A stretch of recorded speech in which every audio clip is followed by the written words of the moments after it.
আল্লাহ পাকের দরবারে অসংখ্য শুকরিয়া আদায় করি, যিনি আমাদেরকে মায়া করে, মোহাব্বত করে মাওলা পাকের অশেষ মেহেরবানিতে প্রিয় মাহবুব নবীর উসিলায় জান্নাতের বাগানে আসার তৌফিক দিয়েছেন। দুনিয়ার জায়জামালা থেকে মুক্ত করে আল্লাহর ঘরে সিজদা দেওয়ার আল্লাহ সুযোগ দিয়েছেন। আমরা বলি আলহামদুলিল্লাহ। লক্ষ কোটি দরুদ ও সালাম ওই নবীজির উপর, যিনি আমাদের আকায়ে নামদার তাজদারে মদিনা হুজুরে ফুরনূর সাল্লাল্লাহু আলাইহি ওয়াসাল্লামের উপর।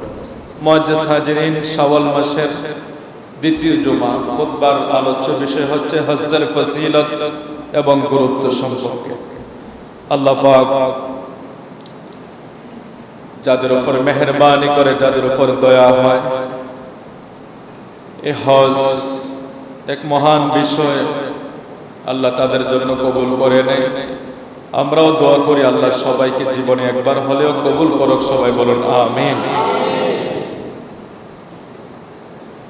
তো হজ ইসলামের 5টি বিধানের ভিতরে একটি বিধান হইল হজ।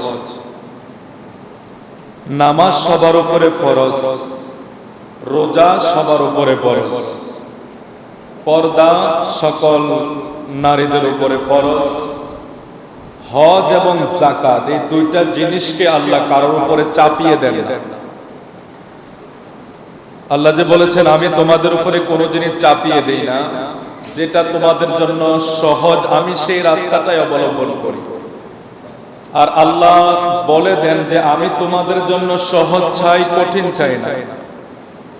হজ ফরজ করেছে ঠিক, যাকাত ফরজ করেছে ঠিক, কিন্তু তার উপর একটা শর্ত জড়িয়ে দিয়েছেন, সেটা হলো ধনাঢ্যবান ব্যক্তির উপরে। তার মানে বোঝা গেল আল্লাহ এটা কারো উপরে চাপিয়ে দেয় না। যার সম্পদ আছে, যাকে আল্লাহ তৌফিক দিয়েছে, তার উপরে এটা ফরজ হয়। যাকাত যখন মালে নেসাব হয় তখনই তার উপরে ফরজ হয়। তাহলে দুইটা বিষয় আমাদের উপরে আল্লাহ ফরজ করেছে ঠিক, কিন্তু এটার ভিতরে শর্ত সাপেক্ষে আছে। এই জায়গা থেকে আমরা বুঝতে পারি আল্লাহ কত দয়া করেছে আমাদের উপর। আল্লাহ যদি নামাজের মতন বলে দিতেন, নামাজ যেভাবে আমরা সব সময় পড়া লাগে, হজটা ওইভাবে সবাই পড়া লাগবে, এখানে যদি আল্লাহ শর্ত না রাখতেন, তাইলে আমাদের জন্য কত কঠিন হয়ে যেত। জীবনে একবার এই ফরজ আদায়ের জন্য হয়তো অনেকের জীবনের শেষ সম্বলটুকু বেঁচেও সম্ভব হইতো না। আল্লাহ পাক কত মেহেরবানি করেছে। আমরা আবার শুকরিয়া আদায় করি, বলি আলহামদুলিল্লাহ।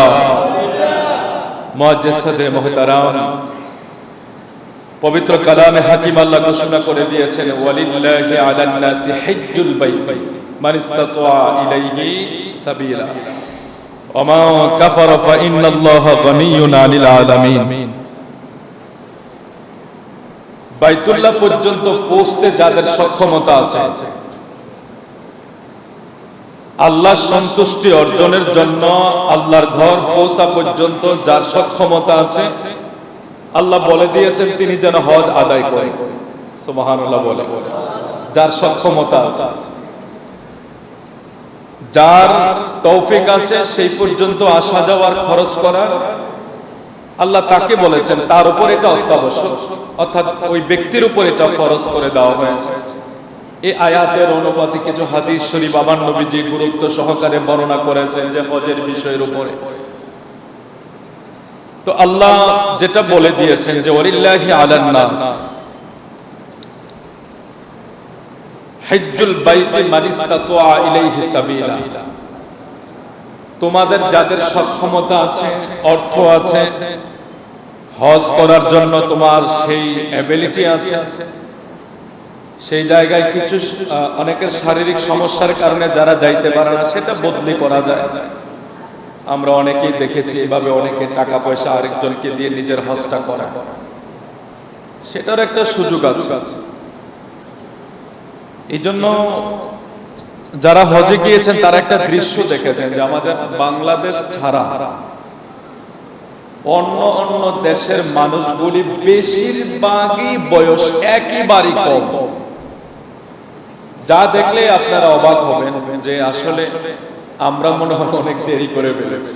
আমাদের দেশের যারা যায় আল্লাহ পাকের অনেক মেহেরবানি হয়, কারণ হজ যদি কারো উপরে আল্লাহ কঠিন, মানে কেউ যদি পকর করে, যে জিনিসটা ওই জায়গায় গেলে অনেকে বলে যে আমি তো এত টাকার মালিক, আপনার ক্লক টাওয়ারে এক রাত্রের ভাড়া হইল বাংলা 10,000 রিয়াল। 10,000 রিয়াল হইল, সরি ওই দেশে 10,000 রিয়াল বাংলা হইল 3 লক্ষ টাকা, প্রায় আরো বেশি, 3 লক্ষ টাকা। এসবে কে থাকে জানে? ওই এরা থাকে, কিন্তু এরা তো এই মিনায় ওই ক্লক টাওয়ারের এক হাজি, মিনা হাজিরা যারা গেছেন, যারা আগে করেছেন, মিনা তো তাবুও ছিল না, এখন তো তাবু আছে, আপনার এই তাবু টানানো আছে, তাবুর ভিতরে হাজিরা থাকে। তারপরেও তো আপনি 50 জন লোক একসাথে হইলে তো গরমটা সহ্য করা যায় না। ফ্যান থাকলে আপনি দেখেন এখানে এসি লাগান, কিন্তু সবাই যখন ডুববে মানুষের শরীরের একটা গরমে কিন্তু আর এসিও আমার ঠান্ডা মনে হয় না, সবার কাছে আছে ঠিক ওই জায়গায় এরকম এমনি তাপমাত্রা। আবার তাবুর একটা তাবুর ভিতরে ধরেন যেখানে 15-20 জন লোক থাকার কথা, সেখানে 200, 250, 300, 500 লোক একটা তাবুর ভিতরে, চতুর্দিকে তাবু দেওয়া, তো এটা তো গরম এমনিই লাগে। তো আমাকে এক মুআল্লিম ওই ক্লক টাওয়ারে থাকা এক হাজীকে আমাকে দেখাইতেছে, হুজুর হয়তো 5 স্টারে থাকে, দেখছেন কেমনে ঘাম পড়তেছে, ওই যে 5 দিন বাইরে থাকা লাগে। তা আমারে বলতেছে, দেখছেন আপনারা তো একটু হাইটা যান, বা আপনাদের হোটেল একটু নরমাল, যারা এখানে থাকে এটা তো অনেক ভিআইপি, অনেক ভিআইপি। তো দেখছেন হজের মূল কাজে ওই বাইরে থাকা লাগে। আপনি কি ক্লক টাওয়ারে বসে থাকলে হজ হইব?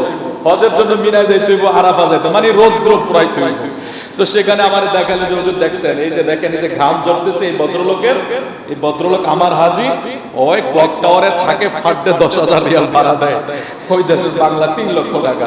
তো এখন যতই কিছু করে, হজের জন্য একটা শারীরিক শক্তির প্রয়োজন আছে না? এই পরিস্থিতি যদি হয় তাহলে আমাদের একটা শারীরিক শক্তিরও প্রয়োজন আছে। আর সেই ক্ষেত্রে আমাদের দেশের ভাইয়ারা বাবারা অনেকটাই দুর্বল, একেবারে বেশির বয়সে। আপনি বিভিন্ন দেশে যারা ইন্দোনেশিয়ার বেশিরভাগ কম বয়সে হাজি হলো, ইন্দোনেশিয়ান হাজি একেবারে কম বয়সে, আর অন্যান্য দেশের মানুষ তো অনেক শক্তিশালী। তো এই জন্য আমাদের দেশের ভাইয়েরা বাবারা যত দ্রুত যদি করতে পারতো। আর তাও কথাই, আমরা দেশে তো ঝামেলা বেশি, নিজের ছেলে সন্তান গুলিরে সংসার গোছাইতে গোছাইতে একটা সময় পার হয়ে যায়, ছেলে সন্তান গুলিরে গোছাইতে গোছাইতে একটা সময় পার হয়ে যায় আমাদের। এটা আমাদের অনেক পারিবারিক একটা ব্যস্ততার কারণ। তারপরেও যেহেতু আল্লাহর বিধান, আল্লাহ যদি সুযোগ দেয় এটা প্রস্তুতি নিয়ে নাও ভালো। আবার অনেকে চিন্তা করে, আরে হজ করার পরে তার কিছু করতে পারতাম না, একটু পরে করে। আল্লাহ মাফ করে দেখ, আল্লাহ সবার নফসের হেফাজত আল্লাহর কাছে আমরা পানা চাবো। কারণ আপনি যে হজ করার পরে ওলি হয়ে যাবেন বিষয়টা তো এমন না। এরকমও তো আছে, আমি আমার নিজের কানে শুনেছি, আমাকে বলেছে বড় অনেক পাওয়ারফুল নেতা, এই আমি 20 বার হজ করেছি, অথচ ওনার কি জানি বলে, মানে ওনার যে জীবনী যদি খোলা হয় মনে হয় যেন পাপের স্বর্গরাজ্যে বসবাস করে। নাউজুবিল্লাহ, 20 বার করে ফেলেছে। ওই ওনার ভিতরে ওইটা কাজ করতেছে, আমি তো কতবার চুমা দিয়েছি, গুনাহ সব দিয়ে আসছি, কিন্তু ওই জানে না মাঝে মাঝে যে হজরে আসদ ফিরাইয়া দেয়, মাঝে মাঝে আসওয়াদ পাথর ফিরাইয়া দেয়। আল্লাহ আমাদেরকে সুস্থ অবস্থায় নিয়ে যাক। তো আল্লাহ কোরআনে বলে দিয়েছেন, ওয়ালিল্লাহি আলান নাসি হাজ্জুল বাইতি মান ইসতাতা ইলাইহি সাবিলা। তোমাদের যখন সামর্থ্য হয়ে যায়, আল্লাহ এখানে বলে দিয়েছেন যখন আমাদের কি হয়ে যাবে, সামর্থ্য হয়ে যাবে, তখনই হজ করার জন্য। এখন একথা বলে নাই যে তুমি ছেলেটা বিবাহ বাকি আছে, মেয়েটা বিবাহ বাকি আছে, বা দাড়ি চুলে কোনো পাকে নাই, অথবা সময় এখনো হয় নাই, সেই বিষয়গুলো এখানে বলেন। আল্লাহ বলে দিয়েছেন, ওয়ালিল্লাহি আলান নাস হাজ্জুল বাইতি মান ইসতাতা ইলাইহি সাবিলা। সক্ষমতা যখন চলে আসবে তখন তোমরা হজের জন্য তৈরি হয়ে যাও। সর্বশেষ আল্লাহ একথাও বলে দেয়, ওয়ামান কাফারা ফাইন্নাল্লাহা গনিয়ুন আনিল আলামিন। যেই ব্যক্তি অস্বীকার করবে, আল্লাহ সমগ্র জাহান থেকে মুখাফিকিন। মানে আল্লাহ আমাদেরকে আহ্বান করছে হজের জন্য, এর অর্থ এই না আল্লাহর লাভ হবে, এটাই আল্লাহ এখানে বুঝাইতেছে যে আমি বলেছি তোমাদেরকে ওয়ালিল্লাহি আলান নাস হাজ্জুল বাইতি মানিস্তাতা ইলাইহি সাবিলা, সম্পদ যখন হয়ে যাবে হজ করার জন্য চলে আসো। তার অর্থ এই না, তোমরা এটা মনে করিও না যে এটা আমি তোমাদেরকে চাপিয়ে দিয়েছি অথবা জোর করতেছি, বা তোমরা না মানলে আমার কিছু হবে। আল্লাহু আকবার। আল্লাহ বলে দিয়েছেন যে আমি যে তোমাদেরকে আহ্বান করছি হজের জন্য, তোমরা আবার এটা মনে করিও না যে আমি ডেকেছি তোমরা না মানলে আমার কিছু হবে, অথবা আমার এই তোমরা যদি না মানো, তোমরা যদি এই হুকুম এই আইন যদি লঙ্ঘন করো, এতে আমি আল্লাহ তো কারো মুখাপেক্ষী না, তোমরা সবাই আমার মুখাপেক্ষী। ওমান কাফারা ফা ইন্নাল্লাহা গনিয়্যুন আনিল আলামিন, আমি আল্লাহ তো কারো মুখাপেক্ষী না, আমি হইলাম মুখাপেক্ষীহীন। অর্থাৎ কেউ যদি অস্বীকার করো আমার কিছু আসে যাবে না, বরং আমরা নিজেরাই ক্ষতিগ্রস্ত হব। এই জন্য আল্লাহ বলে দিয়েছেন যদি মানি উপকার হবে আমাদের, যদি আমরা মানি উপকার হবে আমাদের, যদি আমরা পালন করি উপকার হবে আমাদের, যাতে আমরা আল্লাহর হাইকোর্টে দাঁড়িয়ে এমন একটা হজ এটা না করে ইন্তেকাল করে আল্লাহর কাছে যাতে আমরা আসামি না হই। এই জন্য আল্লাহ আগে আগে আমাদেরকে মেসেজ দিয়ে দিয়েছেন। নবীজি ঘোষণা করেন আন আবি উমামাতা আনিন নবী সাল্লাল্লাহু আলাইহি ওয়াসাল্লাম قال من لم تحبسه حاجة ظاهرة أو مرض حابس أو سلطان جائر ولم يحج فليمت إن شاء يهوديا وإن شاء نصرانيا। এই আয়াতে কারিমার পরিপ্রেক্ষিতে আমার নবীর একটা হাদিস শরীফ আমরা শুনি। নবী দো জাহাঁ বলেন, যারা প্রকাশ্য কোন বাধার প্রয়োজন অথবা বাধা তাকে প্রকাশ্য কোন জিনিস বাধা দেয় না, কোন রোগ তাকে বাধা দেয় না, কোন অত্যাচারী বাদশা তাকে বাধা দেয় না। নবী কয়েকটা ফর্মুলা আমাদেরকে বলে দিলেন অলরেডি। যদি তোমাদেরকে এমন বাধার সম্মুখীন তুমি হও না যে তোমাকে কেউ বাধা দিচ্ছে তুমি হজে যাইতে পারো না, অথবা এমন একটা রোগ হয়েছে যেই কারণে আমরা যাইতে পারি না। আপনি দেখেন এই যে আমরা কালকে আমাদের আজগর হুজুরের টিকা কালকে সদরে নিয়ে আমি গিয়েছি, গুমতিতে ওনার মেডিকেল করে সদরে গেলাম, তো ওখানে দেখলাম যে হুজুর তো টেনশন করতেছে, কারণ মেডিকেল তো পুরো বডির একটা চেকআপ, এখানে আপনার কোনো সমস্যা হলে আপনাকে টিকাটা দিবে না। আবার যদি কোনো মেজর প্রবলেম দেখা দেয় এমনও হতে পারে আপনাকে আপনার সবকিছু ক্যান্সেল হয়ে যেতে পারে, কারণ আপনি যদি বডিতে ফিট না হন, কোথাও আনফিট হলে আপনাকে নিবে না, নিলে ওখানে একটা বিড়ম্বনার শিকার তো অবশ্যই হবে, যার কারণে টোটাল একটা বডি চেকআপ করা হয়। কালকে আমাদের সামনে আপনি আজগর জিজ্ঞেস করেন কয়েকজনকে বের করে দিয়েছে টিকা দেয় না, কারো ফুসফুসের সমস্যা, কারো ডায়াবেটিস বাড়া। তো এখন এই যে একটা প্রবলেম, এটা যদি সলভ না হয় তাহলে সে যাইতে পারবে না। এই জন্য আগে মেডিকেল করা হয়, তাকে একটা ট্রিটমেন্ট করা হয়, সুস্থ হইলে। এই জন্য সুস্থ অবস্থায় এই যদি কোনো অসুস্থতা তাকে বাধা না দেয়, এটা তো আল্লাহ আমাদেরকে নামাজে ছাড় দিয়েছে না, তুমি না পারলে দাঁড়িয়ে, না পারলে বসে পড়ো, বসে না পড়লে শুয়ে পড়ো, শুয়ে না পারলে ইশারায় পড়ো, তারপর আল্লাহর বিধানটা তুমি মানো। এটা আল্লাহ পাকের এক মেহেরবানি বান্দাদের উপরে। তখন আমার নবীজি বলে দিয়েছেন কেউ যদি রোগগ্রস্ত হয়ে যায় সেটা তো ভিন্ন বিষয়। যেমন আমরা দেখলাম তাকে ডক্টর বের করে দিল যে তার বডি আনফিট, সেখানে সে এখনো সে সুস্থ না, তার জন্য ট্রিটমেন্টের প্রয়োজন আছে। এখন এমনও লোক তো আছে তার ডায়াবেটিস অনেক বাড়া থাকে, তখন তাকে নিয়ে কি করবে? সে যে কোনো টাইমে চেঞ্জমেন্ট হয়ে যেতে পারে, এটা তার জন্য এক বড় ভয়ঙ্কর বিপদ। তো এই আমার নবী দেখেন ১৫০০ বছর আগে আমার নবী উম্মতের জন্য কি কি মেসেজ দিয়ে যায়, যে যদি কোনো ব্যক্তি কঠিন রোগাক্রান্ত হয়ে যায় তাহলে তার জন্য কি নাই, কোনো চাপাচাপি নাই, অথবা তাকে কেউ বাধা দিচ্ছে যে সে হজে যাইতে পারবে না, তার জন্য কোনো কি নাই, বাধা নাই, তার জন্য কোনো সমস্যা নাই, বা তার উপরে কোনো অভিশাপ নাই, অথবা সে এমন দেশে বসবাস করে, এমনও কিছু দেশ আছে যেখানে মুসলমান স্বাধীন না, হজে যাওয়ার জন্য সেভাবে অনুমতি নাই, ওই ধরনের বাধা যদি না থাকে, না থাকার পরেও সে রোগী না, সে কোনো বাদশার বাধায় না পড়ে না, অথবা তাকে কেউ নিষেধ করে না, সে উন্মুক্ত আছে অর্থনৈতিকভাবে, শারীরিকভাবে, সব কিছুতে সে উন্মুক্ত আছে। উন্মুক্ত থাকার পরে সে যদি হজটা না করে, আমার নবী বড় কঠিন কথা বলেছেন, ওয়ালাম ইউহাজ্জা ফালিয়ামুত ইনশা ইয়াহুদিয়া ওয়া ইনশা নাসরানিয়া। আমার নবীজি বলছেন যে দেখো, তোমাকে কোনো বাদশা বাধা দিল না, কোনো প্রকাশ্য শত্রু বাধা দিল না, কোনো রোগ তোমাকে বাধা দিল না, অথচ তুমি হজটা করলা না। আমার নবী বলছেন যদি এই অবস্থায় সে মারা যায়, ইয়াহুদিয়া ওয়া নাসরানিয়া, সে ইহুদি হয়ে মারা যাক, আল্লাহ ক্ষমা করে দেবে, নাসারা হয়ে মারা যাক, আমার নূর নবীর জবান মুবারকের কথা বলি। তাইলে কথাটা কত কঠিন, এটা আমাদের একটু মাথায় নেওয়া উচিত বাবা। আমার নবীজি বলছেন তোমাকে যদি ওই ধরনের কোনো কিছু বাধা না করে, তাহলে তোমার সচ্ছলতা থাকার পরে তুমি যদি না গেলা, তাহলে তুমি ইহুদি হয়ে মারা যাও অথবা নাসারা হয়ে মারা যাও। তাহলে আমাদের এই বিষয়টা খুব খেয়াল রাখতে হবে। নবীজি আরো ঘোষণা করে, ওয়া নবী সাঈদ আন্না রাসূলুল্লাহ সাল্লাল্লাহু আলাইহি ওয়াসাল্লাম ক্বালা ইয়াকুলুল্লাহু আযজা ওয়া জাল্লা ইন্না আবদান শাহহাতু লাহু জিসমাহু ওয়া ওয়াসাতু আলাইহি ফিল মাঈশাতি তামদি আলাইহি খামসাতু আওয়ামিন লা ইয়াফিদু ইলাইয়া লা মাহরুম, রাওয়াহুল বাইহাকী।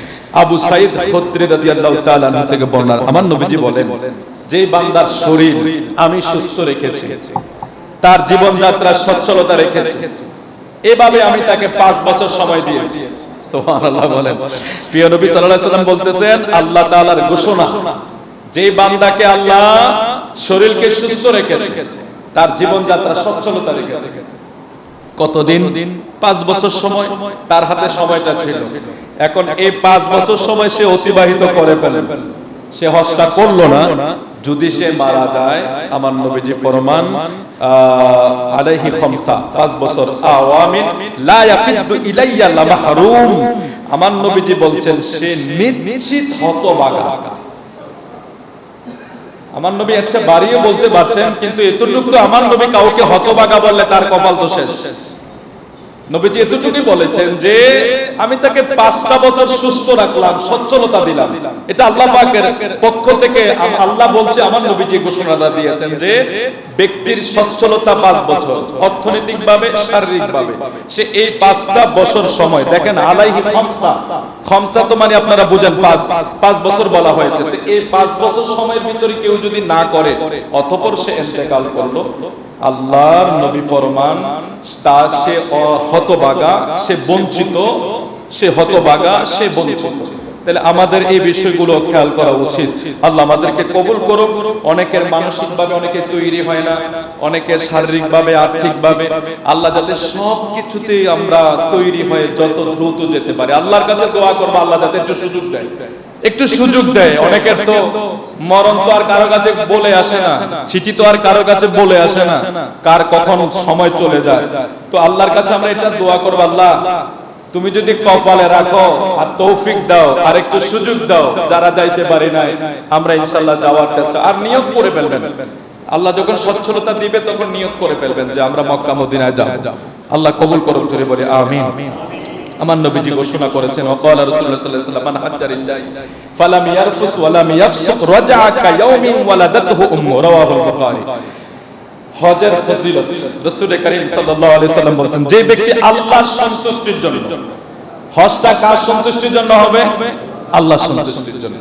তাহলে বোঝা গেল এটা কোনো ব্যক্তিকে দেখানোর জন্য নয়, মানুষকে দেখানোর জন্য নয়, আল্লাহর সন্তুষ্টির জন্য। কেউ যদি হজ করে অশ্লীলতা থেকে মুক্ত থাকে, পাপ থেকে মুক্ত থাকে, অতঃপর সে হজ আদায় করলো, আমার নবীজি ফরমান কায়াউমিন ওয়ালাদাতহু উম্মু, সে যেন একজন মাত্র প্রসব করা একজন মা সন্তান প্রসব করার পরে যেভাবে সন্তানের কোনো গুনাহ থাকে না, সদ্যজাত যাকে নিষ্পাপ বলা হয়, একজন ব্যক্তি স্বচ্ছ নিয়তে আল্লাহর সন্তুষ্টির উদ্দেশ্যে যখন সে হজ করলো, সে ওই নবজাতক শিশুর মতো নিষ্পাপ মাসুম হয়ে গেল। সুবহানাল্লাহ, সুবহানাল্লাহ। তারপরে নবীজি আরো ঘোষণা করেন, ওয়াকালা রাসূলুল্লাহ সাল্লাল্লাহু আলাইহি ওয়াসাল্লাম তাবিউ বাইনাল হজ্জ ওয়াল উমরা ফাইন্না ইন্নাহুমা ইয়ানফিয়ানি আল ফাকরা ওয়াজ যুনুবা কামা ইয়ানফিয়াল কিবরু খাবাসাল হাদিদি ওয়াজ যাহাবি ওয়াল ফিদ্দাতি ওয়া লাইসা লিল হাজ্জাতিল মাবরুরা সাওয়াবুন ইল্লাল জান্নাহ। রাসূল কারীম সাল্লাল্লাহু আলাইহি সাল্লাম বলেন, তোমরা হজের সাথে উমরা পালন করো। এইজন্য হাজিরা প্রথমে উমরা পালন করতে হয়। যারা মক্কা মদিনায় যায় হজের সময় যদি মদিনায় যায় তাহলে তো অবশ্যই মদিনা অবস্থান করার পরে ইহরাম বাঁধে, আর যদি মক্কায় যায় ঢাকা থেকে ইহরাম বাঁধতে হয়। এটা একটু কষ্ট হয়ে যায়। যারা সফর করেছেন তারা বুঝেন, কারণ ইহরাম অবস্থা আমার অনেক বিধিনিষেধ আছে। ইহরাম অবস্থা যখন আমরা থাকি তখন ধরেন পশম পালানো যাবে না, মন্দ কথা বলা যাবে না। আমাদের দেশের মানুষকে আল্লাহ হেফাজত করো, এই দেশের মানুষ তো এই দেশে ঝগড়া করে করে ওই দেশে গেলে মনে আরো বেশি করে। আরাফার ময়দান যেখানে কদম রাখলে গুনাহ মাফ, আপনারা ভাবতে পারেন ওই জায়গায় মারামারি লাগছে তাবুর ভিতরে। হায় হায়, আর নিজেকে যখন আল্লাহর কাছে বলতেছে আল্লাহ না জানি গজব এখানে নাজিল হয়। মানুষের মাইন্ডসেট কত বিকৃত দেখেন। কিছু লোককে দেখলাম, এটা আমি তো শুনে বলছি না, আমি দেখে বলতেছি আপনাদের, নিজের চোখে দেখে বলতেছি। আর আরাফায় তাবুতে ঢুকছে আর কি, বুঝছেন তো। তাবুতে ঢুকার পরে একটু বসা বসা নেই, ওখানে জায়গা অনেক কনজেস, আপনি মেনে নিতে হবে। আপনি একজন ভাই বড় ব্যারিস্টার হোক না কি হয়েছে, ওর একজন সাধারণ লোকের পা ওনার মাথায় লাগবে, কিছু বলতে পারবেন না। এই জায়গাটাই এমন, আপনার অনেক বড় বড় পয়সাওয়ালা আপনার পায়ের কাছে শুয়ে থাকতে হবে। এখানে আপনার পাও লাগবে, মাথা লাগবে, আপনি অনেকের ঘাড়ের উপরে পাড়া দিয়ে আরেকজন যাবে, মেনে নিতে হবে। আমি বলে দিই, পুরান ঢাকার কিছু লোক সে কাফেলাতে ছিল, ওই তাবুর ভিতরে ঢুকে এই তুমুল মারামারি। আমি বললাম আল্লাহ, অনেকে তো বলছে যে অনেকে অনেক রাফ বিহেভ করে, আজকে নিজের চোখে দেখেছে যে আরাফায় গেলে মানুষের মন, আল্লাহ আরাফা কি জিনিস, যেখানে আমার নবী স্বয়ং দাঁড়িয়ে আজান দিয়েছেন, বক্তৃতা দিয়েছেন যে জাবালে রহমত, হায় হায় এখানে আমরা উঠেছি, প্রচন্ড রৌদ্র, তারপরে সেখানে আমরা উঠেছি, সেই জায়গায় উঠে অনেকে সেই জায়গায় দোয়া করে বরকতান, যেখানে আমার নবী দাঁড়িয়ে বক্তব্য দিয়েছে। আপনি যদি সেই জায়গায় এই ফিলিংসটা করেন, অনেকে তো বুঝে না, শুধু মোবাইল টোবাইল এই সেই নিয়ে একটু ব্যস্ত থাকে, সেলফি সেলফি সেলফি, ওখানে সেলফি ওখানে সেলফি, সেটা কিন্তু আমাদেরকে এক অসুস্থ বানিয়ে ফেলেছে। এই মোবাইল আমাদেরকে অসুস্থ বানিয়ে ফেলে। হজে গিয়ে আল্লাহ মাফ করো, যতটা তাওয়াফ করে না তার চেয়ে বেশি মনে ছবি এখন উঠানো হয়। এই ছবি মানে খুব বাজে অবস্থা, মোবাইল নিয়ে খুব ব্যস্ত থাকে। তো ওই আরাফার ময়দানে যেখানে কদম রাখলে আল্লাহ গুনাহ মাফ করে দেয়। আল্লাহু আকবার। আপনি যদি এটা ফিলিংস করেন, হ্যাঁ আমার নবী বুঝি এই মাঠে দাঁড়িয়ে বক্তৃতা দিয়েছিল, কি মনে হবে বলুন আপনার? আপনি হেরেনে যখন হাঁটবেন মাতাফে, আপনি যদি এতটুকু চিন্তা করেন যে আরে আমার নবী মনে এই দিক দিয়ে কত হাজারবার হেঁটেছে, সুবহানাল্লাহ। এক পুরান হাজী সাহেব বলছে, উনি একজন জিন্দা ওলি, বলছে দেখো বাইতুল্লাহ হারাম শরীফে প্রতি রাতে ইয়ামেন থেকে একদল ওলি আল্লাহ আসে। মানে বলছে গুরুত্বের সময়টা যে তোমরা কোন সময় হারামে প্রবেশ করবা, ইয়ামেন থেকে একদল ওলি আল্লাহ আসে। আল্লাহু আকবার। আজকে পুরা দেশ, যেখানে আরব বিশ্বের শক্তিশালী দেশগুলো চুপ করে বসে আছে, সেখানে ইয়ামেন, সেই গাজা, ফিলিস্তিন নিরহ মুসলমানদের পক্ষে মিসাইল চলছে। যদিও তারা জানে আমাদের এটা কিছু হবে না তাদের, তারপরও তারা ঈমানি শক্তি চালিয়ে যাচ্ছে। এটা কেন জানেন? এটা আমার নবীর দোয়ার কারণে। আমার নবী কি বলছে জানেন? আমার নবী বলছে আল্লাহুম্মা বারিক লানা ফি ইয়ামিন। হাত তুলে নবী দোয়া করছে, আল্লাহুম্মা বারিক লানা ফি শামিনা, আল্লাহুম্মা বারিক লানা ফি ইয়ামিনা, আল্লাহুম্মা বারিক লানা ফি শামিনা।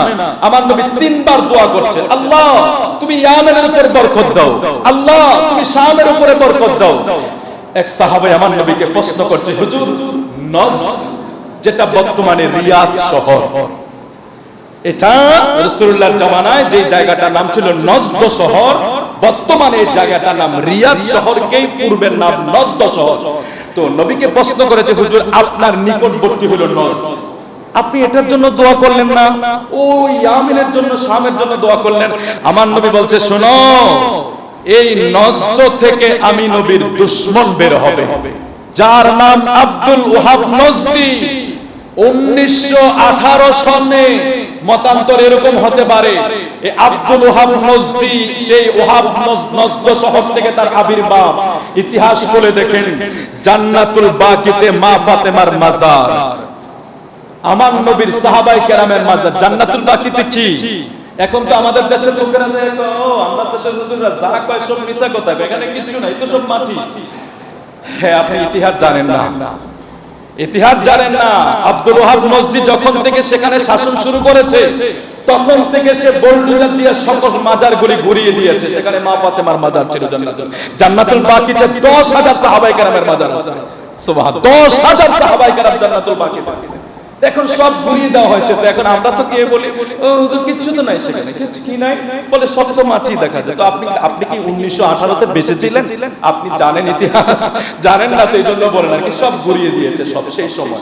ওই আব্দুল ওয়াহাব নজদি, আমার নবী বদদুয়া করেছেন সেই নজদের জন্য, আমার নবী দোয়া করেন না সেই নজদের জন্য। তো ইয়েমেনের জন্য দোয়া করছে। আপনি কি চিন্তা করতে পারছেন আজকে সৌদি আরবে এত শক্তিশালী দেশ একটু হুঙ্কার দিয়েছে? গাজার মুসলমান রাফা শহরের ছোট ছোট হাজার হাজার বাচ্চাগুলো কিভাবে রক্তাক্ত হচ্ছে, কিভাবে তাদের অসহায়ত্বের জীবন তারা পালন করতেছে। এক ইউরোপিয়ান দালালি করতে গিয়ে, ক্ষমতা বাঁচাইতে গিয়ে হাজার হাজার নিরীহ মুসলমানকে মারতেছে। মসজিদুল আকসা, এটা কি জিনিস? এটা কি জিনিস যেখানে 1,24,000 পয়গম্বরের মুক্তাদি হয়ে, আমার নবী ইমাম হয়ে যেখানে একটা জামাত হয়েছিল, মুসা কালিমুল্লাহ, ঈসা রূহুল্লাহ, ইসমাঈল জবিউল্লাহ, ইব্রাহিম খলিলুল্লাহ, কত নবী পয়গম্বর এই মসজিদুল আকসার এরিয়া এসেছে। এখানে ফেসবুকে অনেকে বিভিন্ন লেখালেখি করেন, এটা মসজিদে আকসা না। ভাই, আপনারা বুঝেন না, বিভিন্ন আপনি আজ থেকে কত হাজার বছর আগের ইতিহাস আপনি কি সেগুলি খুঁজে পাবেন? সিম্পটম হিসাবে আপনি দেখবেন মদিনায় গেলে একটা জায়গার নাম আছে মসজিদে সাবা। মদিনা একটা জায়গার নাম আছে মসজিদে সাবা। এটা কেন বলা হয় জানেন? 7 মসজিদের এরিয়া, মানে তৎকালীন সময় ছোট ছোট ছোট ছোট মসজিদ আপনি গেলে দেখবেন ছোট ছোট, একবারে ছোট ছোট, 1,500-2,000 বছর আগের কথা। তো এইভাবে বাইতুল আকসার একটা এরিয়া, ওটার ভিতরে কয়েকটা মসজিদ আছে। তো মসজিদে আকসাও একটা মূল ফটক আছে, আবার নতুন করে কিছু স্থাপনার ভিতরে করা হয়েছে। তো এগুলি নিয়ে বিভ্রান্ত হবেন না। হেরেম শুধু কাবা শরীফকে বলা হয় না, হেরেমের কি আছে? একটা এরিয়া আছে, এত বর্গ কিলোমিটার, এটা হেরেমের এরিয়া। আপনি ঠিক হেরেমের মাতাপে নামাজ পড়লে যেই সওয়াব হবে, হেরেমের বাহিরে রাস্তায় নামাজ পড়লে কি হবে? সেই সওয়াব হবে। এখন আমি যদি কই আরে এটা তো কাবাগর না, কাবাগর তো ভিতরে, তো আমি নামাজ যদি রাস্তায় করি হবে নাকি? না, হেরেমের একটা এরিয়া আছে, এটা আমার নবী বলে গেছে। ওই এতটুকু কতটুকু বর্গ কিলোমিটার, এটা হেরেমের এরিয়া। এই জায়গায় যে নামাজ পড়ে ওই 1 রাকাতে 1 লক্ষ রাকাতের সওয়াব পাবে। ঠিক আকসার, আকসাটা কি? একটা এরিয়া, বিশাল একটা এরিয়া নিয়ে, এটার ভিতরে অনেকগুলো মসজিদ আছে। হ্যাঁ, অনেকে বলে এটা কি আকসানি, ওইটা কি, মানে আমরা তো যত প্রপাগান্ডা করতে পারি। যাই হোক, আল্লাহ আমাদেরকে হেফাজত করুক, আমিন বলেন, আমিন বলেন।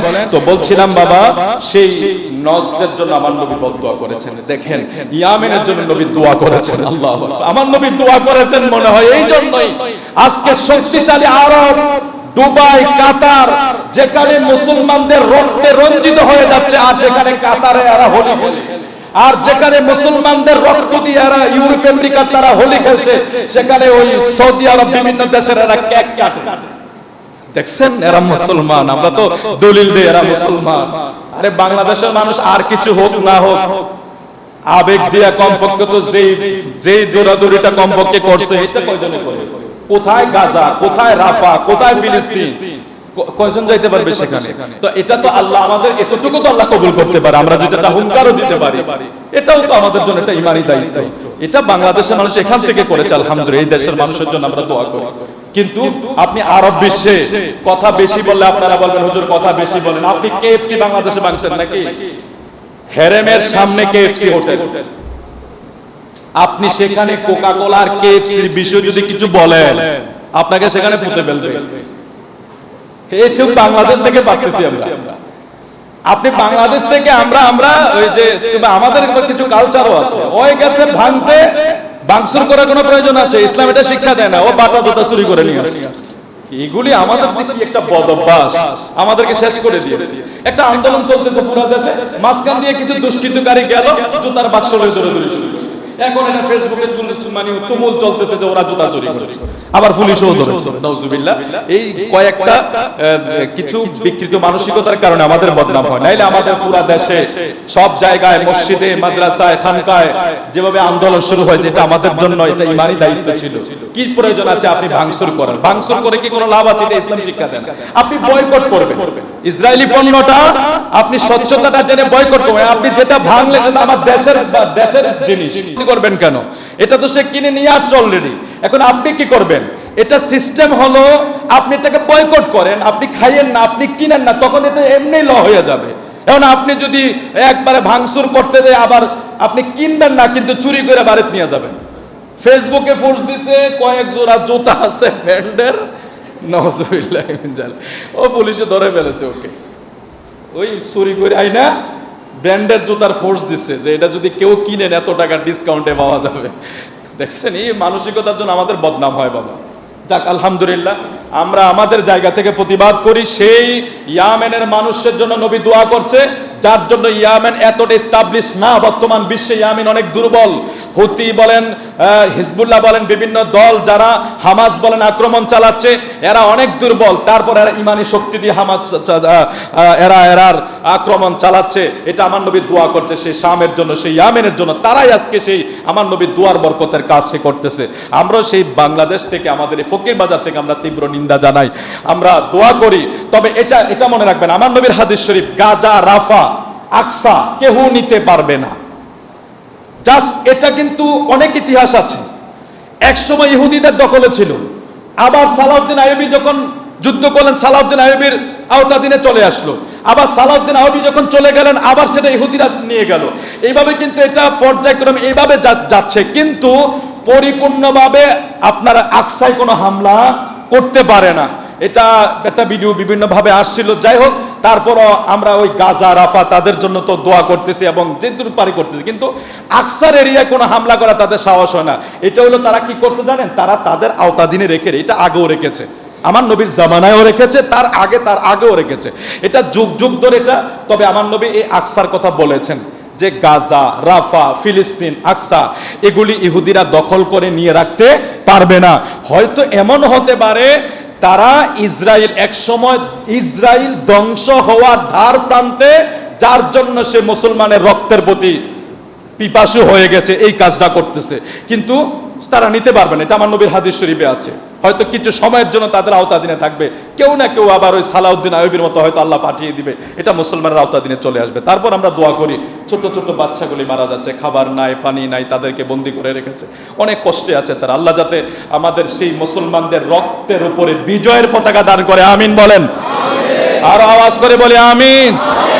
আমরা চেষ্টা করব ইসরায়েলি পণ্য বয়কট করার, কিন্তু ভাঙচুর করব না, মানুষের ক্ষতি করব না।